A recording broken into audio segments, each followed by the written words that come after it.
Korea जिले के स्वास्थ्य विभाग में पदस्थ प्रभारी डीपीएम की शिकायत सामाजिक कार्यकर्ता संजय जायसवाल ने चुनाव आयोग को की थी, जिसके बाद चुनाव आयोग ने राज्य सरकार को मामले के जांच के आदेश दिए। राज्य सरकार ने स्वास्थ्य विभाग के संचालक को जांच कर कार्यवाही करने को कहा और स्वास्थ्य सेवाएं के संचालक ने एनएचएम के डायरेक्टर को कहा और एनएचएम के डायरेक्टर ने कोरिया जिले के सीएमएचओ को प्रभारी डीपीएम के विरुद्ध 7 दिन में जांच कर प्रतिवेदन प्रस्तुत करने के निर्देश दिए हैं।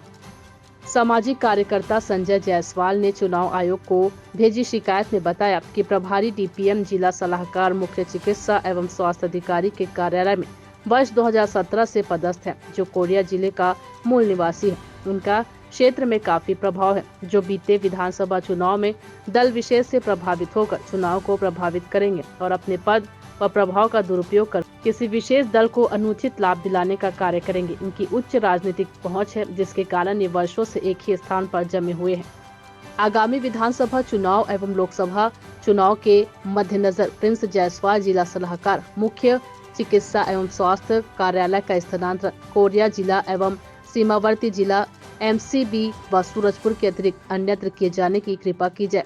वहीं सामाजिक कार्यकर्ता राकेश मिश्रा द्वारा भी डॉक्टर प्रिंस जायसवाल के खिलाफ शिकायत भेजी थी। दोनों की जांच के लिए सीएमएचओ कोरिया को 7 दिवस के अंदर जांच प्रतिवेदन भेजे जाने के निर्देश दिए गए हैं।